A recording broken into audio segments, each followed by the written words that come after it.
নোয়াখালীর একটা ছেলে মাত্র 49 দিনে কোরআন মুখস্থ করেছে, তাকে 49 দিনে টোটাল কোরআন সিনায় দিয়েছে কে?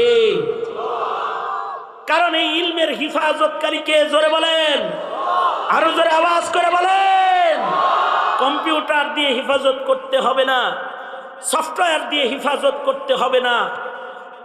তবে কালিমাওয়ালা মুমিন যারা, তারা জাহান্নামের সর্বনিম্ন জায়গায় নয়। যাদের ঈমান আছে কিন্তু আমল নাই, তাদেরকে আল্লাহ তাআলা জাহান্নামের সবচেয়ে কম আযাব যেখানে উপরিভাগে রাখবে। অন্য বর্ণনায় আল্লাহর রাসূল বলেন মুমিনদেরকে আল্লাহ তাআলা যখন দোজখের মধ্যে ফেলবে, মুসলিম শরীফে কিতাবুল ঈমানের বর্ণনা হলো আল্লাহর রাসূল বলেছেন মুমিনে আসিকে দোজখে ফেলার সময় আল্লাহ তাআলা মুমিনকে দোজখে ফেলার আগে এই মুমিনকে আবার মরণ দান করবে। কেন মুমিনকে মরণ দান করবে? ডাক্তার যেমন রোগীকে অজ্ঞান করে তারপরে অপারেশন করে, তার হাড্ডি কাটে অভাস কইরা তারপরে তার পা কেটে ফেলায়, তাকে অজ্ঞান কইরা সেন্সলেস করে তার বুক কাইটা তার হাড়ের অপারেশন করে ফেলায়, হাতের রগ কাইটা বুকে লাগায়, পায়ের রগ কাইটা বুকে লাগায়, পিঠের চামড়া কেটে হাতে লাগায়। বান্দার কোনো খবর থাকে না। বান্দাটাকে সুস্থ করার জন্য ডাক্তার যেমন অজ্ঞান করে তাকে অপারেশন করে, কেটে তাকে টুকরা টুকরা করে, কিন্তু তার খবর থাকে না। মুমিন যে মুখে বলছে লা ইলাহা ইল্লাল্লাহ মুহাম্মাদুর রাসূলুল্লাহ, তাকেও আল্লাহ তাআলা তার গুনার ময়লা সাফ করতে তা দিবান। দোজখে তো তাকে ফেলবে, কিন্তু মরণ দিয়ে তাকে অজ্ঞান করে ফেলবে। বান্দা জ্বলবে কিন্তু বান্দা টের পাবে না। যখন বান্দার গুনার শাস্তি শেষ হয়ে যাবে, আল্লাহ তাআলা দোজখ থেকে বান্দাকে উঠানোর সময় আবার বান্দাকে জীবন দান করবে। অপারেশনের পরে যেমন যন্ত্রণা দেখতে পায় রোগী, যে আমার হাত কাটছে, পাও কাটছে, বুক কাটছে, বুক ফাটছে, আমাকে বিভৎস করে ফেলছে, পিঠের চামড়া ছিলছে, এক জায়গার চামড়া আর এক জায়গায় নিয়ে লাগাইছে, এটা যেমন দেখতে পায় বান্দা তখন দেখতে পাবে হায় রে, দুনিয়ায় অপরাধের কারণে কি সাজাই না আমার হয়েছে, পুরে আমি যে কয়লা হয়ে গেছি রে। আল্লাহ তাআলা দোজখ থেকে এই মুমিনকে বাইর কইরা নহরে হায়াতের পানি দ্বারায় আল্লাহ তাআলা জান্নাতে বান্দাকে নিজের হাতে গোসল দান করবে। জান্নাতি এই পানির দ্বারায় গোসল দেওয়ার সাথে সাথে বান্দার কালো পুরা চামড়াগুলো খুলে যাবে, আর নতুন সুন্দর চামড়ায় সুদর্শন যুবক যুবতীর আকৃতি তার হবে। মহান আল্লাহ এই মুমিন বান্দাটাকে বলবে গুনাহ করছিলি দেখে সাজা দিলাম, ঈমান ছিল যা বন্ধু বানায় নিলাম, যা জান্নাতে চলে যা। এইটা হলো মুমিনের প্রতি রবের দয়া মায়া।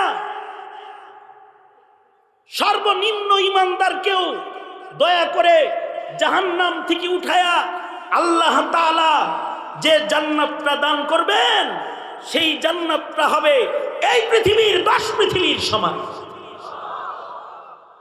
কিন্তু কেউ যদি কালিমা পড়ার পাশাপাশি নবীদেরকে যে ইলম দান করা হয়েছে, হালাল হারামের ইলম, জায়েজ না জায়েজের ইলম, নবীদের কাছে যে শরীয়ত দান করা হয়েছে, এই ইলমের দ্বারা যদি কেউ নিজের সাজায়, তাহলে তাকে আল্লাহ সালেহিন হিসেবে কবুল করবে, তাকে আল্লাহ শহীদ হিসেবে কবুল করবে, তাকে আল্লাহ তাআলা সিদ্দিক মুমিন বিনা হিসাব জান্নাতি মুমিন হিসাবে তাকে কবুল করবে। এ কারণে নিজের বান্দাকে বিনা হিসাব জান্নাতে নেওয়ার জন্য শুধুই মাত্র তাওহীদ দিয়া নবী পাঠায় নাই, নবীদেরকে আল্লাহ তাআলা ইলমে দ্বীনের দৌলত দান করেছে। সব নবীকেই আল্লাহ ইলমে দ্বীন দান করেছে। আমাদের নবীজিও বলে উতিতু ইলমাল আউয়ালিন ওয়াল আখিরিন, আমাকেও আল্লাহ তাআলা আউয়ালিন ও আখিরিনের শ্রেষ্ঠ ইলম, সকল ইলম আমাকে আল্লাহ দান করেছে। অর্থাৎ আমাদের নবীর একার ইলম যদি একদিকে রাখা হয় আর সব নবীর কাছে আসা ইলম একত্রিত করে যদি আরেক দিকে রাখা হয়, আমাদের নবীর ইলমের ওজন ভারী হয়ে যাবে। আল্লাহু আকবার, জোরে করে বলেন। এবার আশ্চর্য কথা হলো, আল্লাহ তাআলা বলেন আশ্চর্য কথা, এই ইলম নবীর কাছে আসা যে ইলম, এই ইলমও আল্লাহ পাক আবার উম্মতের কিছু কিছু মানুষদেরকে দান করবে। এই ইলমের হিফাজত আল্লাহ করবে। ইন্না নাহনু নাযালনা যিকরা ওয়া ইন্না লাহু লাহাফিজুন। পৃথিবীর কোন নবীর ইলমকে আল্লাহ হিফাজত করে নাই, কিন্তু আমাদের নবীর ইলমকে কিয়ামত পর্যন্তই আল্লাহ হিফাজত করবে। এটাকে কেউ মিটাইতে পারবে না। যে এটার উপরে হামলা করবে সে মিটে যাবে। সে যে এই ইলমকে জমিন থেকে তাড়াইতে চেষ্টা করবে সে হাসিনার মতো বিতাড়িত হয়ে যাবে। যে ইলমওয়ালার উপরে অত্যাচার করবে, নবীর উপরে অত্যাচারের কারণে যে গজব পূর্বের জালিমদের উপরে এসেছে, তারা আলেমের উপরে অত্যাচার করলে সেই গজবের শিকার হবে। কারণ নবী আসবে না, কিয়ামত পর্যন্ত আল্লাহ তাআলা নবীর ইলমকে নায়েবে নবীর মাধ্যমে জমিনের উপরে নিজ জিম্মায় হিফাজত করবেন। চিল্লায় বলেন কে? আল্লাহ হিফাজত করবেন। এ কারণে নবুয়ত যেমন মনোনীত, ইলম ওই রকম মনোনীত। নবী যেমন নিজের ইচ্ছায় হওয়া যায় না, আলেমও নিজের ইচ্ছায় হওয়া যায় না।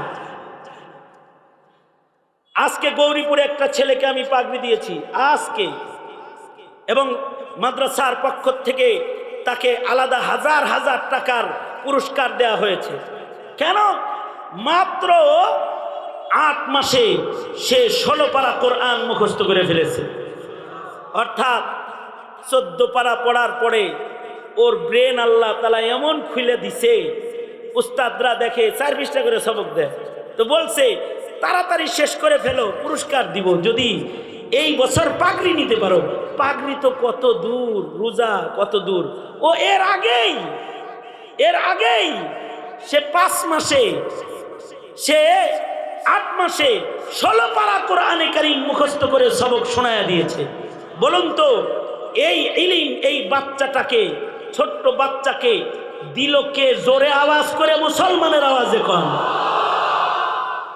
নোয়াখালীর একটা ছেলে মাত্র 49 দিনে কোরআন মুখস্থ করেছে। তাকে 49 দিনে টোটাল কোরআন সিনায় দিয়েছে কে? কারণ এই ইলমের হিফাজতকারী কে? জোরে বলেন, আরো জোরে আওয়াজ করে বলেন। কম্পিউটার দিয়ে হিফাজত করতে হবে না, সফটওয়্যার দিয়ে হিফাজত করতে হবে না। আল্লাহর কুদরতি সিনা আর তার ফাহম সমঝ দিয়ে, আকল দিয়ে, তার জেহেন জাকাওয়াত দিয়ে আল্লাহ তাআলা আল্লাহর দ্বীন, আল্লাহর নূর, ইলমকে কিয়ামত পর্যন্ত হেফাজত করবে।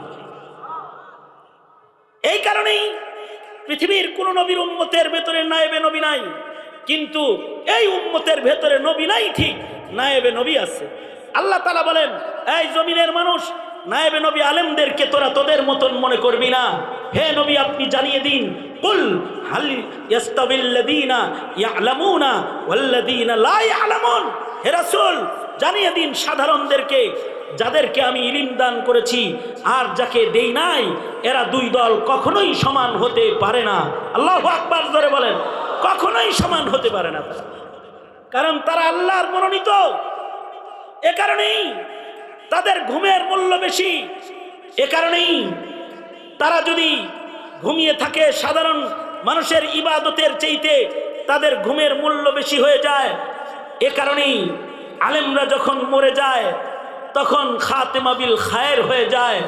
এ কারণে তাদের জানাজায় নেককারের ভিড় পড়ে যায়। তারা যখন কবরে চলে যায় জান্নাত তাদের জন্য খুলে দেয়া হয়। আর আল্লাহ তাআলা হাদিসে আছে মাটিকে আদেশ করে বলতে থাকে, সাবধান, আলেম রাখলাম, তার গায়ের উপরে কিন্তু মাটি, তুই গ্রাস ক্ষমতা খাটাইস না। আল্লাহু আকবার জোরে বলেন। সত্যিকারের আলেমের লাশকে মাটিকে হজম করতে আল্লাহ তাআলা নিষেধাজ্ঞা প্রদান করে দেয়।